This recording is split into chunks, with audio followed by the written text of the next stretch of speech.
Hello and welcome to your art class. I am your art teacher, Miss Tweeden. There are 3 things happening today in art class.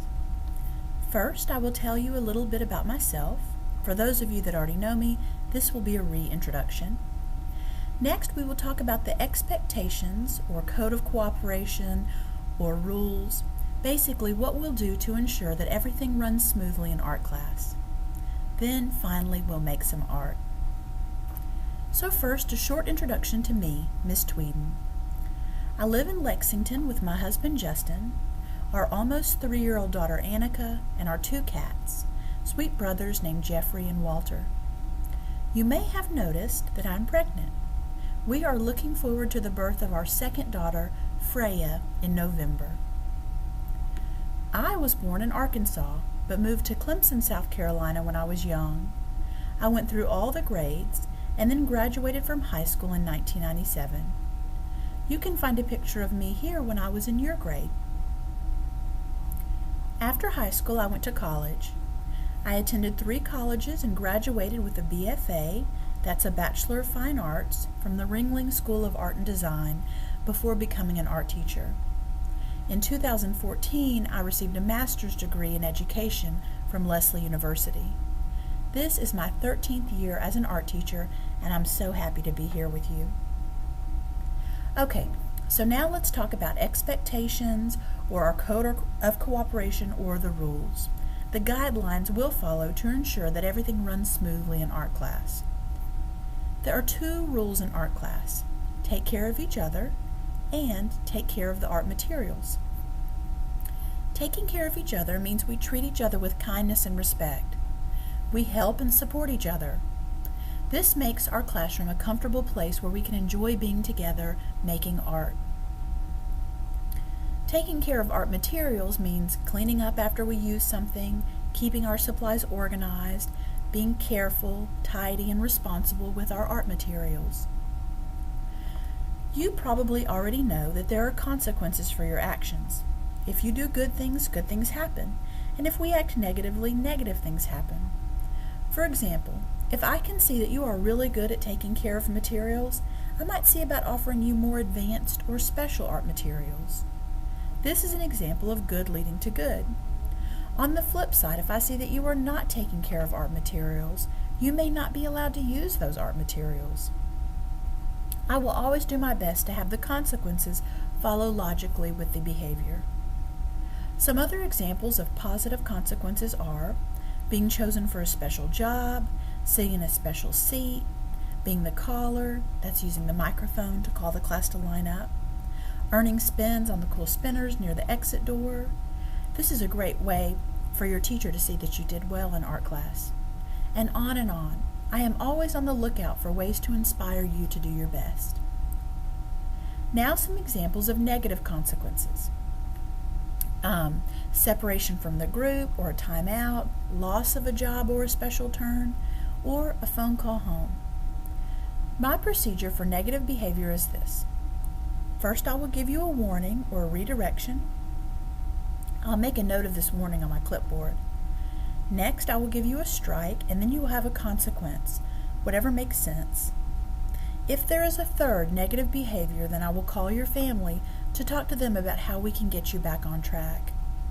I will also call home if I am repeatedly having to warn you. We don't have time to waste on you not doing what you're supposed to be doing. We want to spend our time making and enjoying art.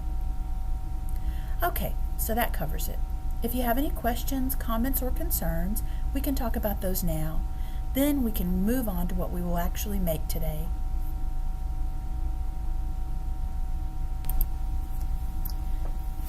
We are going to be making sketchbooks today.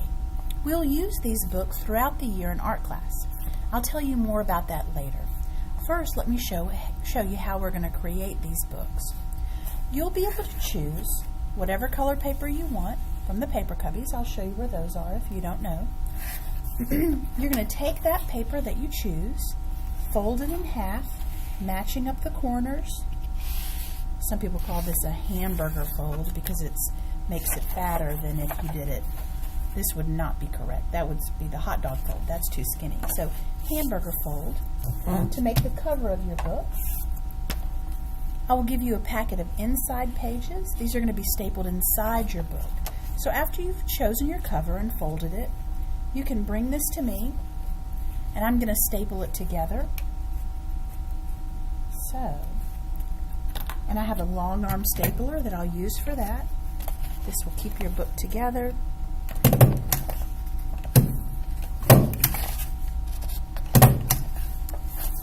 Now your book is assembled and you're ready to decorate the cover.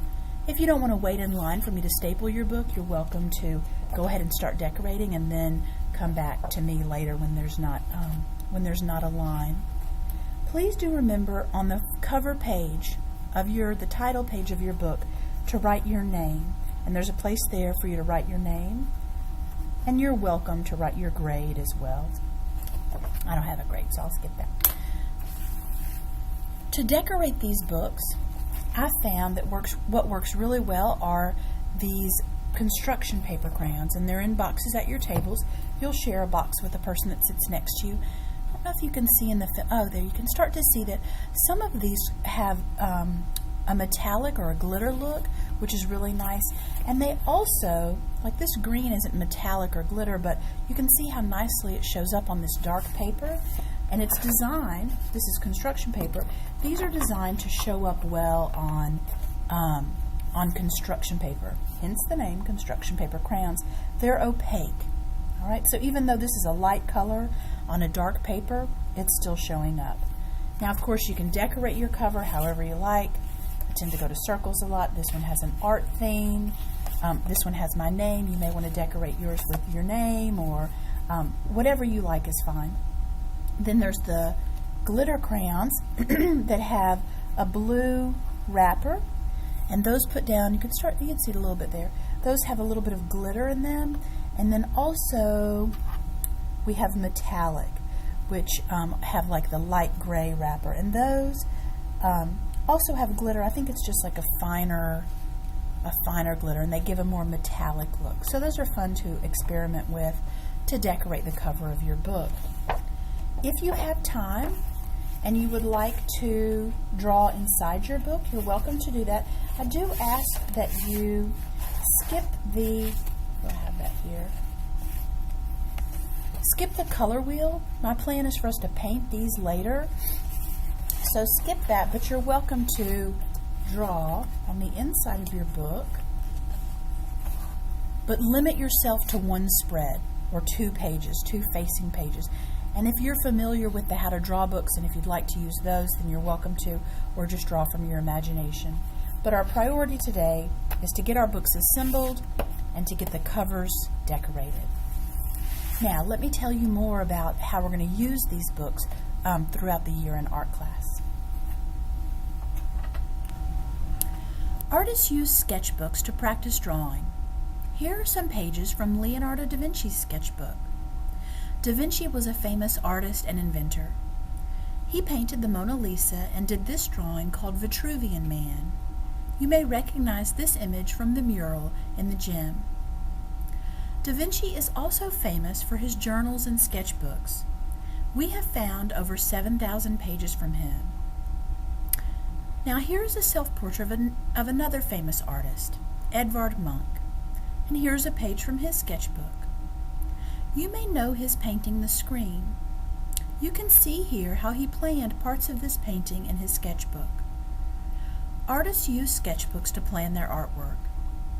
I want to share with you an interesting quote by Edvard Munch about Leonardo da Vinci.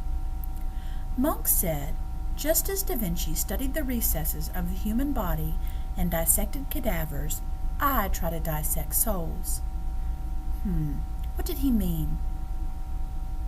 These drawings in Da Vinci's sketchbooks were done from life. Here he was studying cats, looking at them and drawing what he saw.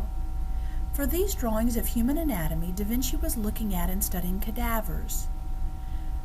Da Vinci was interested in science, but he also knew that being familiar with what's going on under clothes, under skin, even under muscles would help him draw more accurate and realistic pictures of people. Munch cared less about drawing people realistically and more about expressing emotion or feeling in his artwork.